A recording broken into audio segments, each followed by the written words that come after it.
नमस्कार, आप देख रहे हैं डेली 24 भारत। मैं हूं आपके साथ अनीता शर्मा। शुरुआत करते हैं उत्तर प्रदेश की बड़ी खबरों से। यूपी के बाराबंकी में श्री राम स्वरूप यूनिवर्सिटी के एलएलबी के छात्रों पर पुलिस के लाठीचार्ज का मामला अब लगातार गर्माता ही जा रहा है, जिसके बाद से मुख्यमंत्री योगी आदित्यनाथ ने मामले की गंभीरता को देखते हुए मंडलायुक्त से जांच कराए जाने और विश्वविद्यालय के जिम्मेदार अधिकारियों के विरुद्ध एफआईआर दर्ज कराने के निर्देश दिए हैं। छात्रों के प्रतिनिधि मंडल ने सरकार द्वारा नामित जांच टीम में शामिल मंडलायुक्त राजेश कुमार और आईजी प्रवीण कुमार से मिलकर ठोस कार्रवाई करने की मांग रखी है।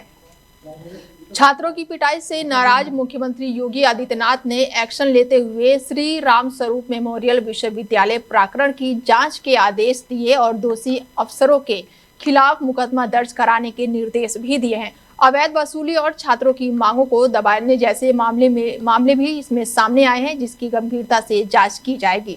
छात्रों पर पुलिस बर्बरता पर सपा और कांग्रेस छात्र संगठन के सभी भारतीय किसान यूनियन के पदाधिकारियों ने घटना की कड़ी निंदा की है। तो वहीं समाजवादी पार्टी के मुखिया और पूर्व मुख्यमंत्री अखिलेश यादव ने सोशल मीडिया साइट पर सरकार पर तंज कसते हुए लिखा है कि जिसके ऊपर उनके अपने दल के लोग अंदरूनी साजिश का आरोप लगाते हैं, उनके बिगड़े बोल पर लगाम दिल्ली वाले लगाएंगे या फिर लखनऊ वाले।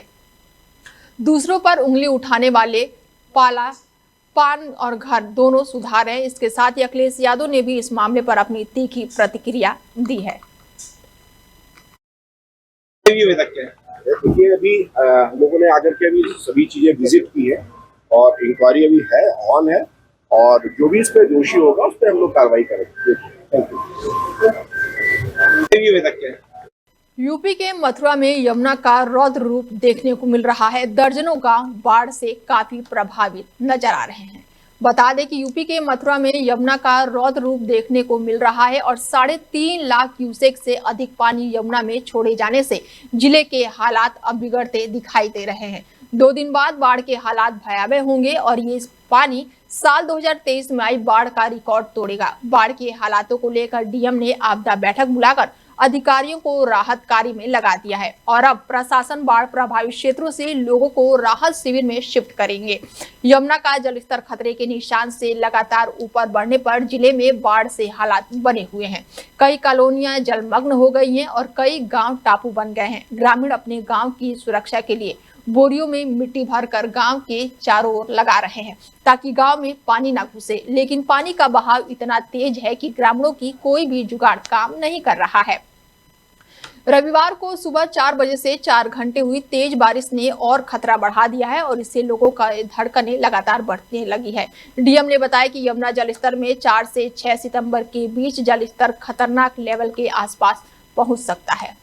उत्तर प्रदेश सागरा की 2 सगी बहनों के धर्मांतरण मामले के बाद अब नया रैकेट का खुलासा हुआ है। आगरा पुलिस ने इस गिरोह के 8 सदस्यों को फिलहाल गिरफ्तार किया है, जिनमें से 3 महिलाएं भी शामिल है। गिरोह को राजकुमार नामक व्यक्ति शाहगंज के केदारनगर से संचालित कर रहा था। आरोपी 4 साल पहले सिंधी हिंदू धर्म को छोड़कर ईसाई बन गया था और इसके बाद से उसने आगरा में अपना रैकेट बना लिया, और जिसके तहत वो लोगों को क्रिश्चियन स्कूलों में नौकरी, बच्चों की पढ़ाई और बीमारियों को ठीक करवाने का प्रलोभन देता था।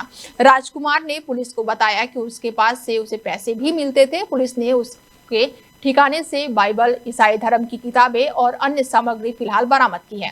थाना शाहगंज के केदारनगर कॉलोनी में रहने वाला राजकुमार ने पुलिस को बताया कि वो महाराष्ट्र के उल्लासनगर से 4 साल पहले अपने धर्म परिवर्तन करने के आगरा पहुंचा था और इसके बाद से उसने यहाँ अपना नेटवर्क बनाया, शहर में अन्य लोगों को जोड़ना शुरू कर दिया और रविवार को उसके घर बीमार और आर्थिक तंगी से जूझ रहे लोगों की भारी भीड़ आती थी। वह उनकी परेशानियों को ठीक करने का नाटक करता था, उन्हें घर में रखकर देवी देवताओं के मंदिरों को हटाने के लिए प्रेरित करता था और इस दौरान पुलिस ने बड़ी कार्रवाई करते हुए उसे धर दबोचा है और इस मामले में प्रेस कॉन्फ्रेंस करते हुए बड़ा खुलासा किया है।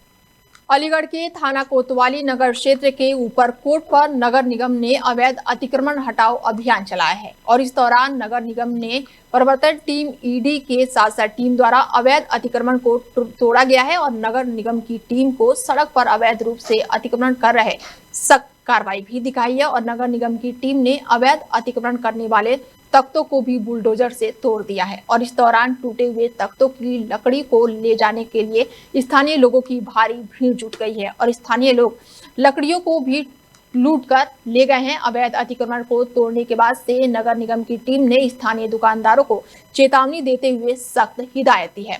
सहायक नगर आयुक्त ने मंगलवार दोपहर 1 बजे कहा कि पूर्व में सभी दुकानदारों को खुद अतिक्रमण हटाने के निर्देश दिए गए थे, लेकिन लोगों ने खुद नहीं हटाया और आज नगर निगम की टीम ने अवैध अतिक्रमण को हटाया है और हिदायत भी दी है और ये अभियान आगे भी लगातार जारी रहेगा।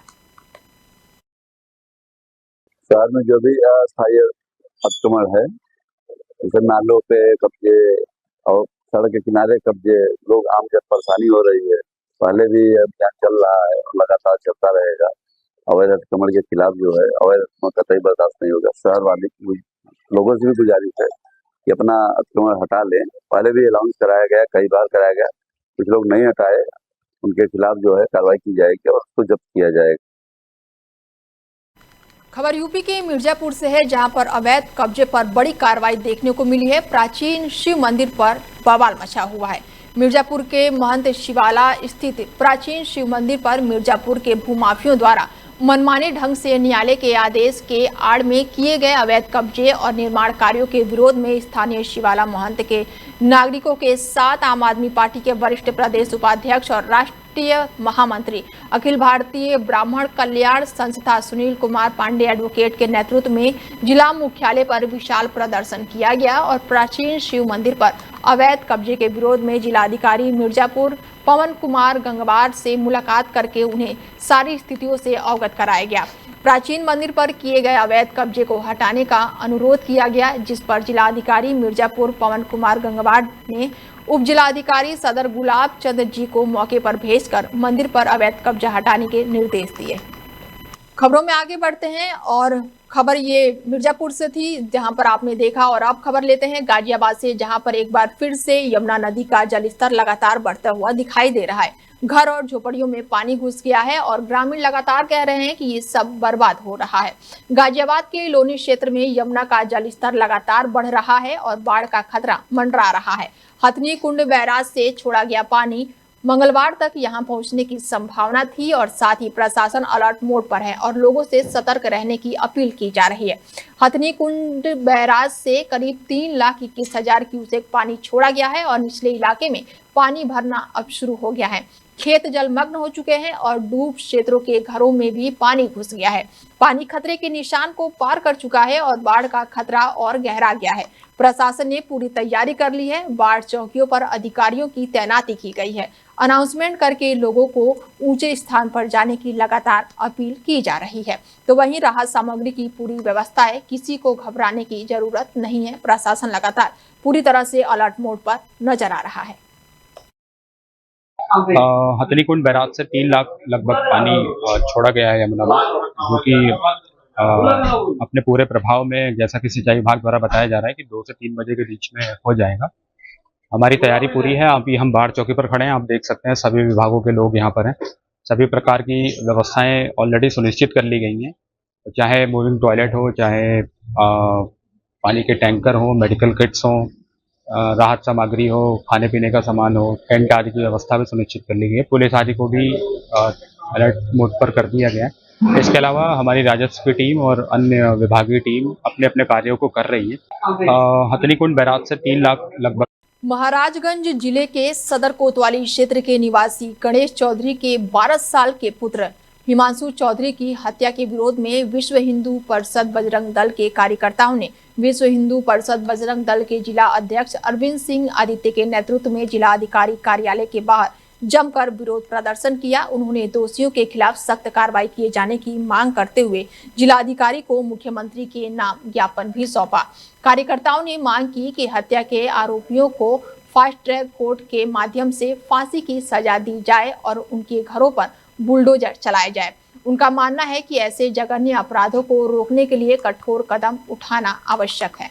विश्व हिंदू परिषद बजरंग दल महाराजगंज जिला इकाई आज जिस तरह से ये निर्मम और विभत्स हत्या हिमांशु के साथ हुई, ऐसी घटना फिर किसी के साथ न हो, ऐसी घटना की दोबारा पुनरावृत्ति न हो, इस वजह से विश्व हिंदू परिषद बजरंग दल हिमांशु के न्याय के लिए, इंसाफ की मांग के लिए जिलाधिकारी महोदय के माध्यम से ज्ञापन देकर माननीय मुख्यमंत्री जी से यह मांग करता है कि ऐसे दुर्दांत अपराधी, ऐसे पेशेवर अपराधी जिसकी यह धमकी हो कि अभी तो एक को मारा है, अभी 4 बाकी हैं, बीते 1 साल के अंदर 2 हत्याएं, विश्व हिंदू परिषद ऐसे ये मांग करता है कि ऐसे दुर्दांत अपराधी का जो है कि फास्ट ट्रैक कोर्ट से तत्काल न्याय दिलाते हुए दोषियों को फांसी की सजा हो, जो भी दोषी हैं उनके घर को बुलडोजर से ढहाया जाए, उनकी सब चल संपत्तियों को कुर्क किया। खबर यूपी के पीलीभीत से है, जहां पर भारी बारिश से तबाही मची है और कई गांव का शहर से संपर्क टूट चुका है।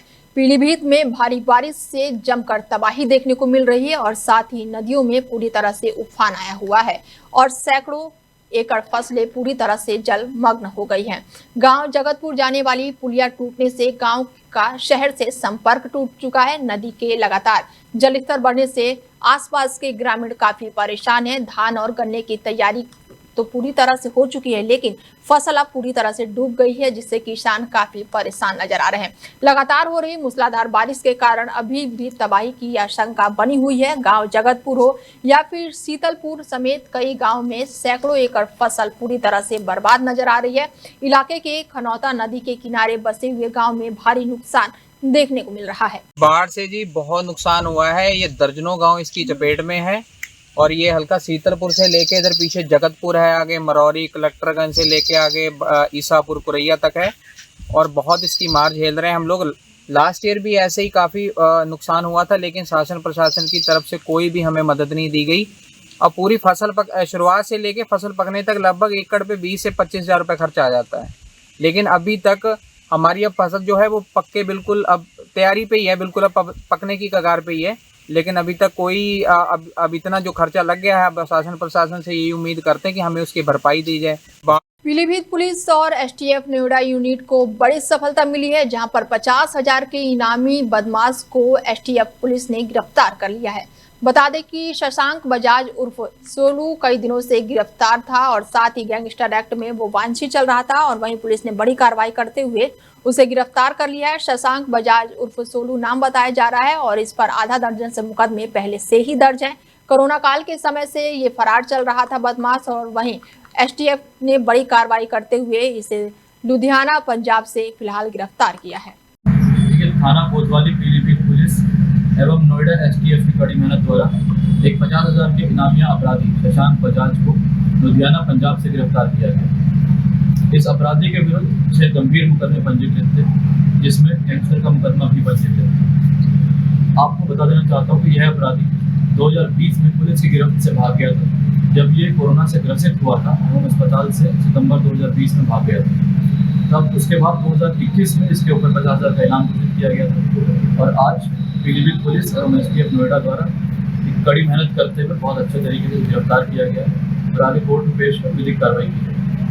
यूपी के पीलीभीत में जलभराव से लोगों को काफी दिक्कतें हो रही हैं और अस्पताल जाने वाले मार्ग भी पूरी तरह से अब तालाब में तब्दील हो चुके हैं। पूरनपुर में लगातार हो रही मूसलाधार बारिश ने लोगों की मुसीबतें बढ़ा दी हैं। बारिश का पानी निकासी न होने के कारण जगह जगह जलभराव की स्थिति पैदा हो गई है और सबसे गंभीर हालात मोहल्ला खानका ब्लॉक रोड का है, जबकि महिला अस्पताल आने और जाने का ये मुख्य मार्ग है, जिससे राहगीर और मरीजों को भारी परेशानियों का सामना उठाना पड़ रहा है। अस्पताल जाने वाले इस मार्ग पर जलभराव के कारण ना तो पैदल चलना आसान है और ना ही वाहन निकाल कर पहुंचना। मरीजों को अस्पताल तक पहुंचने में काफी दिक्कतें झेलनी पड़ रही है। गर्भवती महिलाओं और आपातकालीन स्थिति में आसपास के रहने वाले और मरीजों के कीचड़ और गंदे पानी से होकर यहां पर गुजरना पड़ रहा है। बीते दिनों से स्थानीय लोगों का कहना है कि समस्या को लेकर शिकायत की गई, पर समाधान अभी तक नहीं हुआ है। यूपी के संभल में एक बार फिर से बुलडोजर गरजा है और 70 दुकानदारों को नोटिस दिया गया है। बता दें कि कृषि उत्पादन मंडी संभल में अवैध कब्जों पर लगातार प्रशासन का बुलडोजर चल रहा है और लगभग 70 दुकानों को नोटिस मिलने के बाद भी 10 से 15 दुकानों ने कब्जा नहीं छोड़ा है और एसडीएम और मंडी सचिव मौके पर मौजूद हैं। सख्ती से कार्रवाई लगातार जारी है। आवंटन से ज्यादा घेर कर बैठने वालों पर प्रशासन का डंडा देखने को मिल रहा है। अवैध रूप से बढ़ाए गए हिस्सों को किया गया है ध्वस्त और साथ ही एक दुकानदार के साथ साथ दुकान पर सिविल न्यायालय का स्टे और लेकिन आदेश और अनुसार सीलिंग की गई है। स्टे वाली दुकानों पर यथास्थिति बनाए रखने का आदेश लागू किया गया है और कब्जे से दुकानों को छोड़ने के लिए कहा गया है। कब्जा छोड़ने से इनकार करने वाले दुकानदारों में फिलहाल हड़कंप मचा हुआ है। मंडी परिसर में प्रशासन की बड़ी कार्रवाई देखने को मिल रही है। संभल सदर इलाके के मंडी समिति का ये पूरा मामला बताया जा रहा है, जहाँ पर एक बार फिर से बाबा का बुलडोजर गरजा है। वहीं 70 दुकानों को नोटिस दिया गया है। कृषि उत्पादन मंडी संभल में लगभग 70 दुकानों को अवैध अतिक्रमण हटाने के लिए नोटिस दिया गया था। नोटिस का समय बीत गया, उसके बाद भी उनको 10 दिन का एक्स्ट्रा समय दिया गया, लेकिन लगभग 10-15 दुकानों ने अतिक्रमण नहीं हटाया था। तो उसी हटाने की कार्रवाई आज की जा रही है। साथ में एसडीएम संभल भी है और सचिव भी है। कृषि उत्पादन संभल जिले में बीजेपी नेता राजेश सिंघल के भाई कपिल सिंघल पर अब कानूनी शिकंजा कसता जा रहा है। कपिल सिंघल पर कई गंभीर आरोप दर्ज हैं, जिसमें स्क्रैप फैक्ट्री में चोरी के वाहन काटने और धोखाधड़ी जैसे मामले शामिल हैं और इसके अलावा संभल कोतवाली में उन पर धोखाधड़ी के 2 अन्य मुकदमे भी दर्ज हैं और इन मामलों में बार बार समन भेजे जाने के बावजूद भी कपिल सिंघल अदालत के सामने पेश नहीं हुए, जिसके बाद से अब न्यायालय ने सख्त रुख अपनाया है। सीओ संभल आलोक भाटी ने बताया है कि न्यायालय के आदेश के अनुपालन में मंगलवार को फरार अभियुक्त कपिल सिंघल के घर पर मुनादी कराई गई और उद्घोष भी लगातार जारी है। फरार अभियुक्त से अपेक्षा की गई है कि वो नियत तिथि पर अदालत में खुद को पेश करे। अदालत ने चेतावनी दी है कि यदि अभियुक्त ऐसा करने में विफल रहता है तो उसकी संपत्ति कुर्क करने की कार्रवाई आगे बढ़ाई जाएगी। अधिकारियों ने बताया कि कपिल सिंघल लगातार फरार चल रहे हैं और पुलिस की पकड़ से बाहर है और इस कारण अब उनके खिलाफ इनाम घोषित करने की प्रक्रिया भी शुरू कर दी गई है। पुलिस और प्रशासन इस मामले में पूरी सख्ती से काम कर रहे हैं ताकि आरोपी को न्यायालय के सामने पेश किया जा सके। बीजेपी नेता के भाई पर इस तरह के गंभीर आरोप और न्यायालय की कार्रवाई ने संभल जिले में राजनीतिक हलचल भी तेज कर दी है। लोग इस पर बातें कर रहे हैं, चर्चाएं हो रही हैं कि अगर कपिल सिंघल अदालत में पेश नहीं होते हैं तो उनकी संपत्ति कुर्क करके जब्त कर ली जाएगी। फिलहाल पुलिस आरोपी की गिरफ्तारी और आगे की कार्रवाई के लिए पूरी तैयारी में जुटी हुई है। संभल के थाना कोतवाली संभल क्षेत्र अंतर्गत पंजीकृत मुकदमा अपराध संख्या 32/25 अंतर्गत धारा 351 सबसेक्शन 2 व 351 सबसेक्शन 4 भारतीय न्याय संहिता के फरार अभियुक्त कपिल सिंघल के विरुद्ध माननीय न्यायालय द्वारा उद्घोषणा जारी की गई थी। उसी के अनुक्रम में आज फरार अभियुक्त के घर पर मुनादी करवाकर उसकी तामील कराई गई। फरार अभियुक्त से अपेक्षा है कि वह स्वयं को नियत तिथि व समय पर माननीय न्यायालय के समक्ष उपस्थित कर दे। यदि अभियुक्त ऐसा करने में विफल रहेगा तो विधि व्यवस्था अनुसार उसके विरुद्ध कुर्की की कार्रवाई की जाएगी। अभियुक्त के लगातार फरार रहने के कारण उसके विरुद्ध इनाम जारी करने के लिए प्रक्रिया प्रारंभ कर दी गई है। फिलहाल बुलेटिन में मेरे साथ इतना ही। दीजिए इजाजत। नमस्कार।